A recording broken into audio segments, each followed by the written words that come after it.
ФИФА ја објави листата од 23 кандидати за златната топка за 2013 година. Покрај Меси и Роналдо, најголеми фаворити за освојување на наградата се фудбалерите на Бајер од Минхен, Френк Рибери и Аријан Робен, како и Златан Ибрахимовиќ од Парис Сен-Жермен.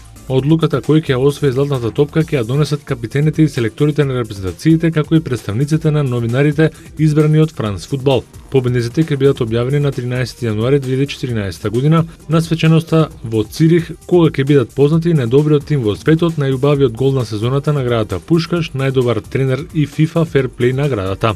Листата од 20 играчи на FIFA се состои од Герет Бейл, Едисон Кавани, Радамел Фалкао, Един Азар, Златан Ибрахимовиќ, Андрес Иниеста, Филип Лам, Роберт Левандовски, Лео Меси, Томас Милер, Мануел Ноер, Неймар, Месут Озил, Андреа Пирло, Френк Рибери, Аријан Робен, Кристијано Роналдо, Баштијан Швајнштајгер, Луис Суарес, Тиаго Силва, Јаја Туре, Робин Ван Перси и Чави.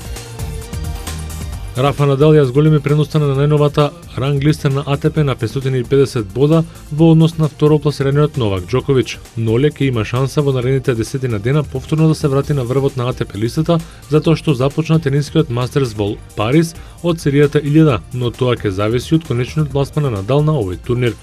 На останалите позиции во топ 10 нема промени. Давид Ферер е трет, Енди Мари е четврт, освојувачот на АТП Базел Хуан Мартин Дел Потро е пети, Роџер Федерер се уште е на 6-та позиција, Томаш Бердих е 7ми, додека по него следат Станислав Вавринка, Жолви Фалцонга и Ришар Гаске. Единствениот напредок на врвот го направија Јерџи Јановиќ, кој скокна од 15-то на 14-то место, и Јужни кој од 21-то место се искачи на 16-то место. Поточно 1418 дена Грег Озен се врати на терените во NBA лигата по тешката повреда на коленото и операциите.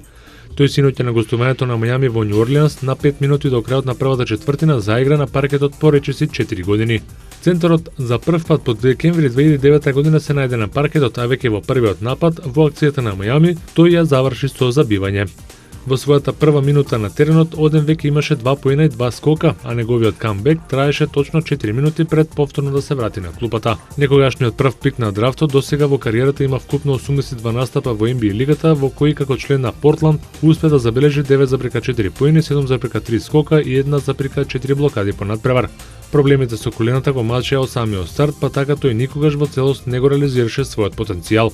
Ова лето, откако Блейзерси претходно одлучија да не му го продолжат договорот, 25-годишниот Оден подпиша 2-годишен договор со шампионот Мајами Хит, кој во него, доколку проблемите со колената конечно ги остави зад себе, можат да добијат голема помош во походот кон третата титула поред.